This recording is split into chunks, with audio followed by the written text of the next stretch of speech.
Okay, we lit it just like a fuse, so no need to pick and choose. Welcome to 2020, where we do more than interviews. The hottest be coming through, jumping knowledge on all of you. Get a peek at the front of you with the truth that they offer you. Yeah, hands up, we doing it for the culture. To give artists and businesses more exposure. Keeping it real and stay solid just like a boulder. It's about to go all the way down, can't get no lower. Chasing my dreams, know that they get no slower. But if I stay running, I promise they getting closer. Moreover, success my older. And if you're sleeping on me, I'm waking them up like Folgers. I told you, coming from the land with the tide roll. Well, we'll be on a whole different vibe though. We like to ride slow and keep our windows tinted so you really can see us like Stevie Wonder waking up with his eyes closed. Yeah, got the kind of flow that rock the boat. On my 16s of pounds of dope. And if you figure you can hang with me on the mic, then grab some rope. Matter of fact, better grab some hope. While you at it, we keep it live, it's time to tune in. Turn up the sound on what you're using. It goes so hard, I think it's bruising. The show is 2020, no need to zoom in. Yeah.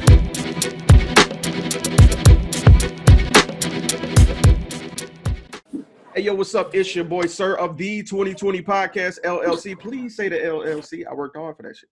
Anyway, today, you already know what it is. You know we love wrestling here at 2020, and you know we like to highlight our black compatriots in the industry. So today, I managed to get a stable in this bit.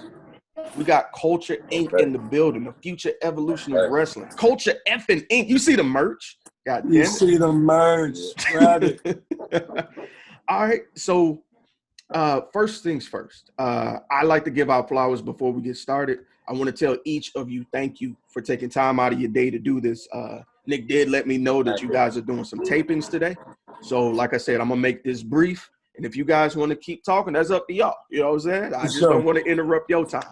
So first things first, it's funny that you guys are sitting in the way that I got you guys listed. So I got Eli Knight, Nick Holiday, and Malik Bosede. And we in this thing, bro. We about to get this thing cracking. So first things first. In this name, I love it, first of all. But I want to know, how did you guys come up with this name, Culture Effing Inc.? All right. So, backstory. We came together at a school in Orlando. We was looking for a name for all three of us to be associated with. Obviously, you look at us three, and what the first thing you see is black excellence, black culture. So with that being said, why not use culture? But at the same time, let's not use culture by itself. You type in culture by itself, everything pops up. All types of different things pop up. You're not going to necessarily see just us. So what can we add to culture to make it so we can stand out when you're looking us up on social media? With that being said, now if you type in on YouTube, you put in Culture Inc., or if you on Google, you type in Culture Inc., first thing that pops up is us three. Eli Knight, Nick J. Holiday, Malik Bosede, changing the culture of professional wrestling one promotion at a time. Hey, I love that. Excellent promo you cut there, bro. I like that. I appreciate it. All right. So you guys look fairly young, man, and we already know black don't crack. So starting with Eli, how long have you guys been in the industry? How long have you been in the business? Been in the business for about 2.5 years. I started in April 2018. He started in March. Yeah, March. So literally a month apart from each other.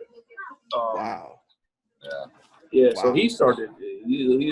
I'll let him explain it. Yeah, if he wants to say his age, but I started. I'm old enough.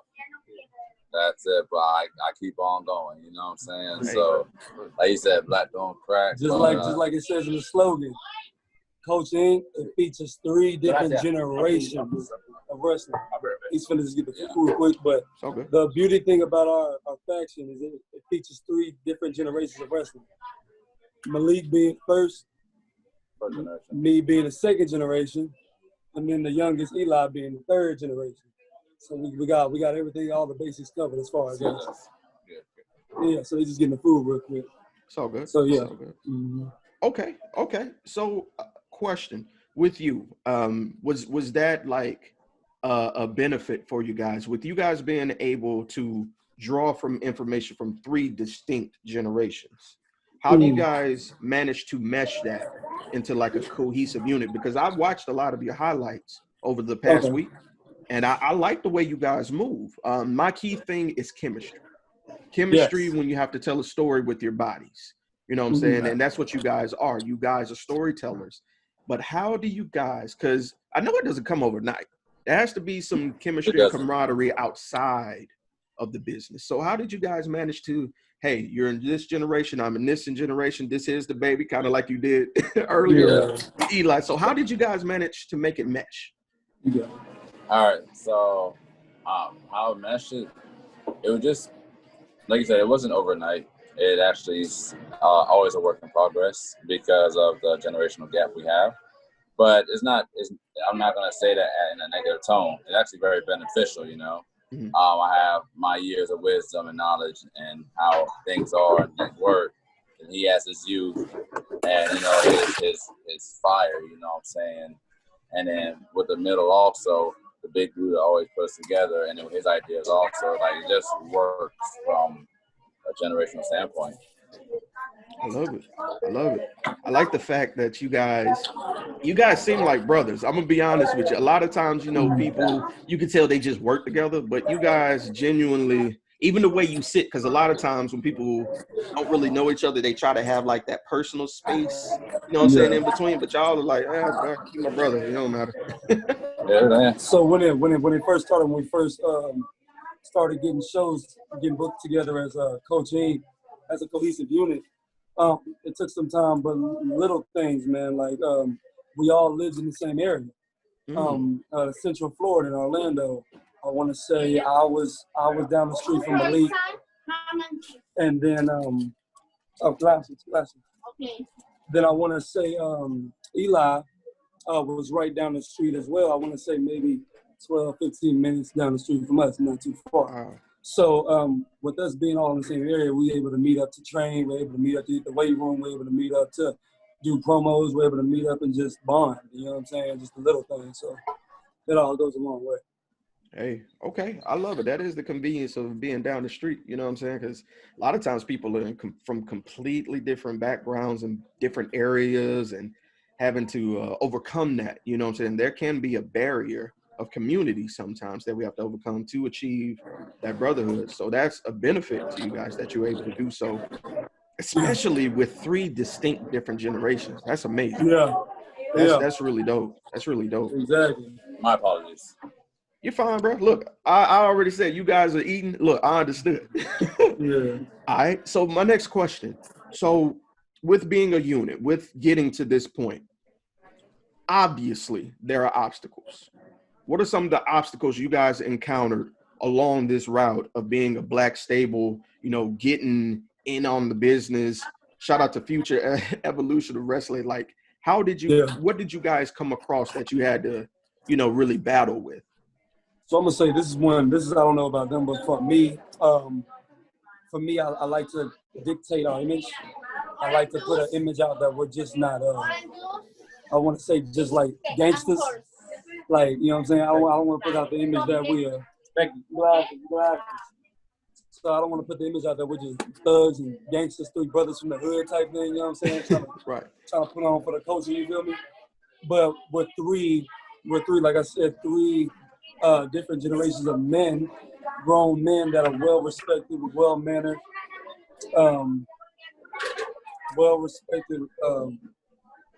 brothers in our culture. You know what I'm saying? We're not about like the hood life, the street life, you know what I'm saying, and all this other stuff. We just 3 well brought up young men from both from Central Florida and 1 from Houston, Texas. And we're just trying to put on for our families in the most respectable way that we can on any broadcast or promotion that we're on.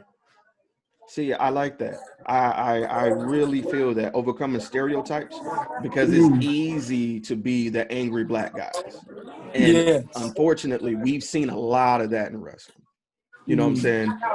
The thing about wrestling is it's a chance to escape from the reality of things, but with a hint of reality to the point where it's believable. And with you guys trying to transcend that, being that, hey, we're still upstanding, but we'll still mess you up. I like that mesh, you know? I like that mesh. Okay. So this next question, I really think is going to be kind of interesting because it's 3 of you. This is typically a question I ask 1 person. So we're going to start with Malik on this one. It'll work our way down to Eli. So Malik, how do you manage to balance, you know, being a wrestler and your personal life? I don't. I'm glad to ask that question. I just go with it. Well, I'm mainly wrestling focused. I do have my personal life. But with the woman I'm involved with, and I have my company as well, and I also do work. But when it comes to wrestling, it's kind of like that's up first, like that's the career, you know what I'm saying? And a way for me is like I'm gonna be successful and good no matter what happens, inside or outside of wrestling. Mm-hmm. But I choose wrestling to be the place I'm successful at, so I know there's some sacrifices. So I allocate my time a little bit more to wrestling, but still keep a good eye on my personal life because if you do too much of one, if the other one ends up faltering, Mm. So yes, I do have a plan, and I do balance, but there's times I'll just be like, just wrestling. I'll get back to the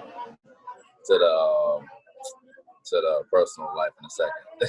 Type. If it answers the question, yeah. Yeah, that's fair. That's fair. All right, Nick, what about you, bro? The beauty thing about my persona, Nick J. Holiday, that's me 24/7. That's me. That's me when I'm at the house. That's me when I'm hosting events outside of coaching obligations. That's me when I'm with my family. That's me when I'm at church. That's me when I'm, just at the park. You know what I'm saying? And that's ultimately one of the main things what made these two extremely athletic brothers reach out to me to be really a mouthpiece for this stable. Was my persona, my charisma, my personality that I'm showcasing at the gym. I'm at training with them and stuff. I'm showcasing it 24/7. That's what ultimately had made me get the invite to be in this faction. That is. All right, Eli, you the baby, bro. You gonna have to come with it. So what about you, bro? So, but 1 second before we do that, we're gonna do a shot o'clock to doing this interview with you, my brother. Oh, I wish I had something to drink with y'all, man. All right, hey, I'm gonna pretend. It's shot o'clock though. Shot o'clock. Hey, shot o'clock. For the culture. For the culture. For the culture. Salute. It's keeping coffee. You got the baby. The baby. I ain't gonna play with it. There you go. There you go. We don't waste around here now. So no. Thank you for the culture. Yeah, my personal life. So it's like it's something like you had to you're gonna be busy doing all this stuff. We have to travel to Miami today, 3 hours. Honestly, my homework, I do college, so my homework was due yesterday. I did not start it at all. What? FedEx. I just started a new job at FedEx. I work Monday through Friday. I skipped 2 days just for wrestling. I'm like it's little stuff like that. It's hard to find that balance. Mm-hmm. But if you want to achieve something that you really want to do, you had to make sacrifices for that. Oh, key word, young man. Key word, sacrifice. I hear that. Yeah, so I sacrificed, making some money at FedEx for trying to get a really good match at a show, which I did have a pretty decent match at this upcoming taping. That could be I think it's in January. That will air on Fight and Evolution Wrestling, January of 2021. Stay woke for that. All right. I had to make those sacrifices to just achieve what I want to achieve, which is make this my life, and hopefully do it with these two. So, good show. Duly noted. That's one thing about this group, and I'm glad, like you just said, that at such a young age, you just heard them demonstrate the meaning of sacrifice. Mm-hmm. All of us, all three of us, we sacrifice for this business because we extremely love it. And we ultimately see ourselves making a future in this business down the road, putting food on the table for our families and traveling the world and making sure they're cared for, our kids are cared for, and the generation after our kids is cared for. You know what I'm saying? It all begins right here. It all begins with the foundation that Culture Inc. builds in the world of professional wrestling. There it is. All right. Hell of a motto and statement. That bio. Right. Right. All right. So my next question, and we're going to go from Eli to Malik. So far, has there been a memory within the business that you were like, you know what, this is why I do it? You know, has there been one memory so far that stood out to you and is like, yes, this is the one that I'm gonna hold on to? I'm gonna be honest with you. Like, I could say it was like something when I was a kid, but when I was a kid, I just loved watching wrestling. I didn't really like have like super like instant memories of like what I watched. I do remember. What was it? I think it was December to Dismember. Yeah, ECW. Yeah, 2006. I gotta remember. He was asking, right? But, yeah, it was, December to Dismember. I think it was Cena in the Elimination Chamber, and it was he was in that right now. No, he wasn't. He wasn't on ECW. Which I think it was Elimination Chamber. So if it was Elimination Chamber and Xena was in it, It was in 2006. and it was 06, it was New Year's Revolution. New Year's Revolution. Yeah, that's what Edge passed in. Yeah. Okay, so it was that. I remember that. I remember jumping on the couch. I'm like, oh my God, it's John Cena and shit. John Cena's cussing and shit. And it's like, my mom's like, man, get this shit off TV. You're not supposed to watch it. I'm like, oh, man, I love John Cena. But the most recent one, which really just made me like literally be like, okay, yeah, it's good. It was 2017, and it was the United Kingdom tournament. And the dude that won that was Tyler Bate. I'm like, bro, this kid, he's 19 years old. I am 15 years old. The fact that he's 19 years old and he just became a champion in the WWE. The first ever. It was him and the Bruiser. Dunn. Yeah, Pete Dunn. Yeah, that was a crazy match. It was, I was like, bro, he's 19 and he's doing this. Like I have no excuse. Like, because from 7 to about that time, I was just wrestling my pillow. And I'm like, I want to do this. But then that just solidified. I'm like, all right, I'm gonna go train. I'm gonna do this. You ain't never too young to begin, right? Never too young to start. And I full set it, and now that's where we are right now. Bam. All right, Nick, what about you, bro?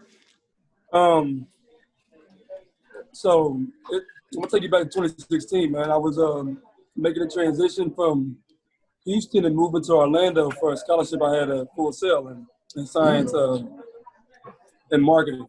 So first day, I'm a wrestling fan, so when I first came out there, I found out they were doing the NXT tapes at Full Sail. But before that, same month I came out here, they was having a Royal Rumble at the Amway Center. So when I was doing my assignment, I had opened up another tab. I looked at the tickets for the Amway show for the Royal Rumble 2016. So I was able to get one for the low. I went up, it was in the nosebleeds, whatever. So I was able to get one for the low. That Sunday I went. By myself, don't need to be at one deep. You know what I'm saying? Because I'm a natural wrestling fan. To take a girl over there, she's not really going to enjoy it. Get up and do all this other stuff. So I get there, man, and they started off the show hot. Man, tell me why it was a pre-show. What is the pay-per-view? The Usos fall off against the returning New Age Outlaws for the Raw. I just want to say the Unified Tag Team titles. And, the crowd and the energy was just spectacular, man. The Usos went up in there and they did their work with the New Age Outlaws, and God forbid, no telling how long they was away from the ring, but they made them look smooth and look flawless. So they started off the show right with that because the Usos beat them to win their first ever. Well, I think it was a good match, but it went a DQ. They saved the time when the Usos, the New Age Outlaws, put over the Usos on Raw the next night. Okay, so that's when they beat them for them to win their first tag team titles. But later that night, the Royal Rumble, it was the first ever, I think, one of the many Royal Rumbles where they had the WWE title on the line. Yep. They had Roman started. But at number 3, I was a fan of his from day one. I remember. And I didn't know it. I wasn't on the internet or nothing, but I saw his name hit the screen, and I popped just as big as everybody else. And I said, man, AJ's here in WWE. So that's what really made me want to really pursue it. Because if I'm in Florida, who else is in Florida? WWE's in Florida, NXT's in Florida, Performance Center's in Florida. If I can find a way, and I'm at Full Sail, if I can find a way to graduate Full Sail and start working with WWE, I'll be right there working with AJ Styles. Simple as that. Greatness Sibling. personified. Yeah. That was it. All right, Malik. All right, so mine, I'll just tell you what led me into looking for the rest of going to the school. I've always been a fan since I was younger, watched it with my father, grew up with the boys wrestling and everything else, Mhm. but never really said, hey, let me look for a wrestling school, So I think 2017, so I had one of my shoots. I'm working, and the first person, and who comes in first? It's Sean Spears. Oh, He comes shit. in my he comes into my shoot first, right? And I'm looking like, oh snap, like yo, Ty Dillinger, like yo, perfect 10, like I see you on TV, you know what I'm saying? So and not to sound like a big fan, but I was Stargate, like dang, a wrestler. And then at the same shoot, Scott Dawson, I don't know his age, but he goes by now in AEW. What do you go by? Dax Harwood. Dax Harwood, yeah. Yeah, he came into my shoot also. I was like, oh snap, Scott Dawson. Okay, you know what I'm saying? So I'm just like, wow. So then I had another shoot where I was working as a bouncer at a security club downtown Orlando. And one day, Mojo Rawley comes in. I'm just like, okay, something in the universe is telling me something. Dude, I've just seen too many wrestlers as of lately, So then at my original shoot one day, so like this person did it for me. Oscar comes in, but you cannot tell who she is. I'm talking about she is kayfabe, like you cannot tell who she is. And I'm like, I love her, and I kind of answer her name, and she's like, and she smiled a little bit. I'm like, oh snap, I didn't want to put her on blast, you know what I'm saying? Right. So then I asked for a picture also, and after that, and that was in January 2018. I was like, yo, I'm looking for a wrestling school, and I just. And found one, and it took off from there, So it's me actually meeting wrestlers is like, oh snap, like because the thing is like, I look at them like, oh wow, and I'm like, well, I wouldn't mind me being looked at like that also, at some point when I walk into places, and that's just honest truth. So yeah, that's what my driving force is going to wrestling. Plus, besides, I love it. It's a piggyback off of that what he said. That turning point to make you want to look at the wrestling school.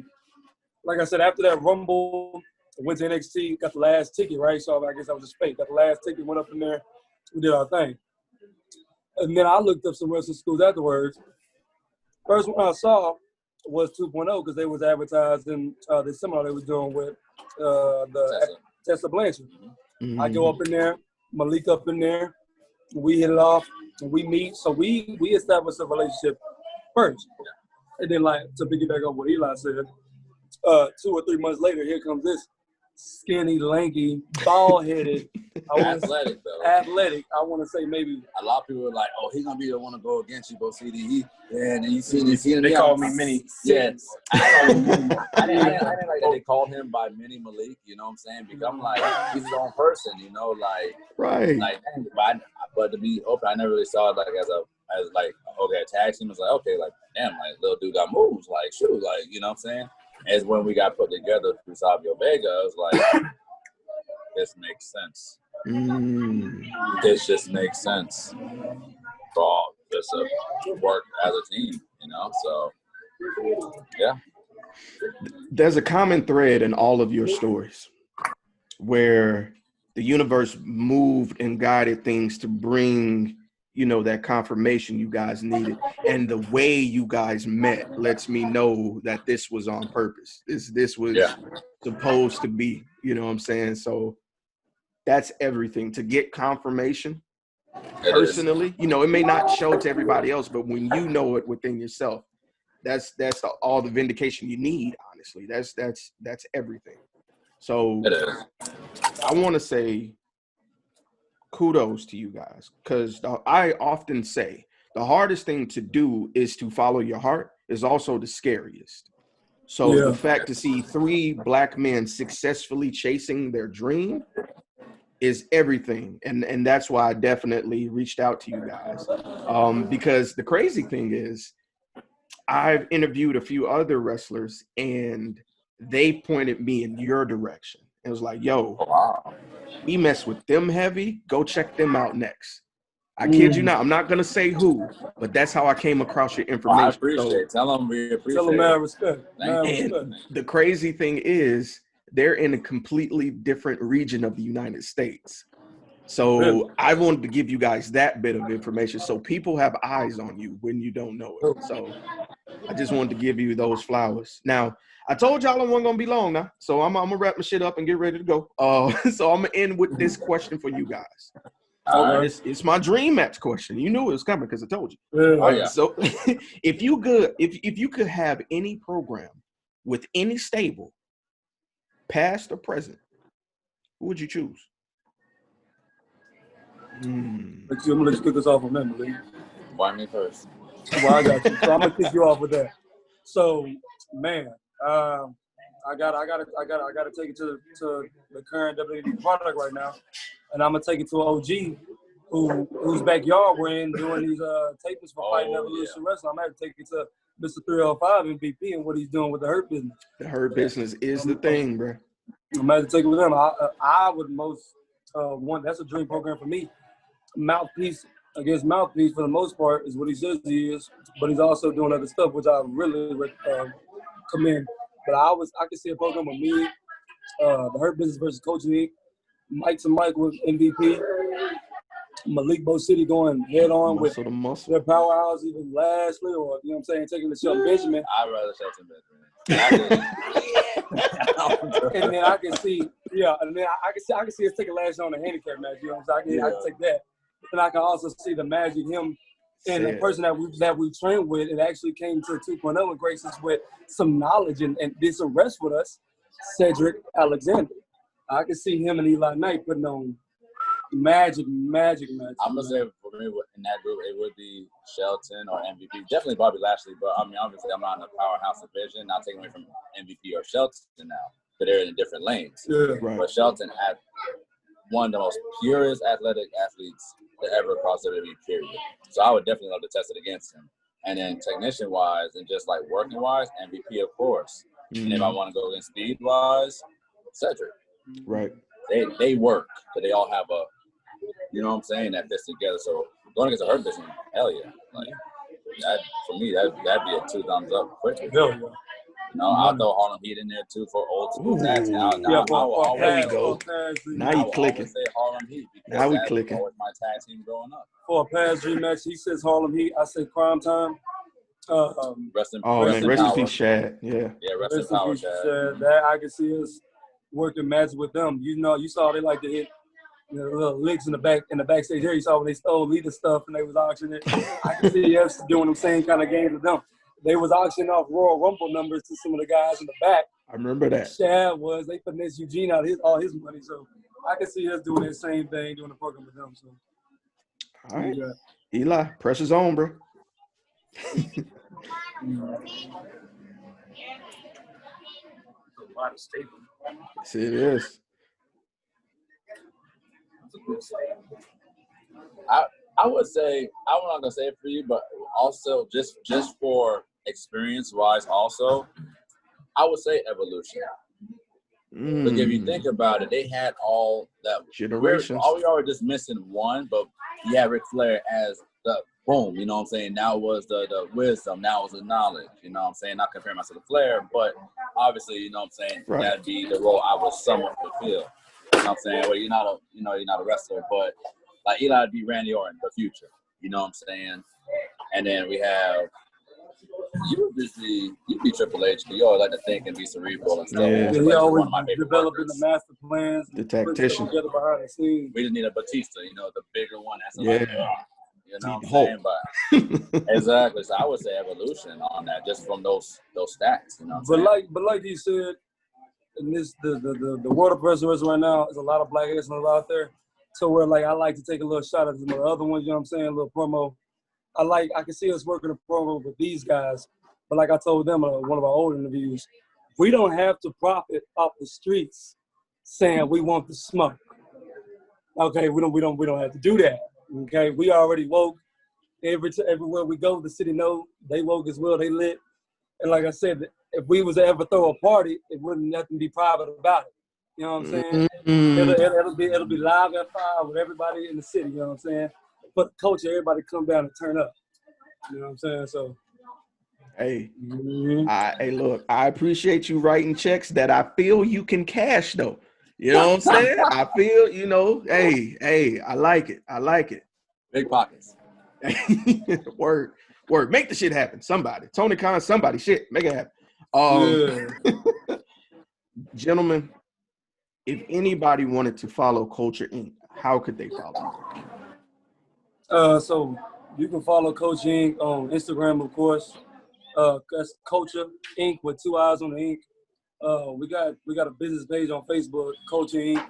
And then we got a Facebook fan page, Culture Inc. with 2 eyes on the ink.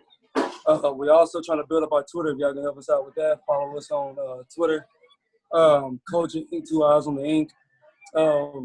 Also pro wrestling tees. We got merch on there, man. Culture Inc. If y'all, you know what I'm saying, y'all follow us, be a part of the culture, man. Go ahead and cop one of them Culture F Inc. tees, Culture F Inc. hoodies on What a Maneuver. Everything. We got a YouTube page coming up. And that's all our social media formats right there. But you can also follow Malik's Bosede Instagram. And you can tell them Malik Bosede on Facebook, MB Integrator on Instagram and Twitter, and on YouTube. Malik Bosede. And then Step Up Please Instagram, Step Up Please Twitter, and Eli Knight on Facebook. I don't use Facebook because I'm not old. Yeah. Wow, watch your mouth. What that supposed to Wow, Watch your mouth. disrespect. Wow. See what this young man be doing? You don't even know the outstanding pour on Facebook that came to this man when he made his 205 live debut. All the love on Facebook was there. And also when he made his debut on Raw for his birthday, he was on Raw Underground.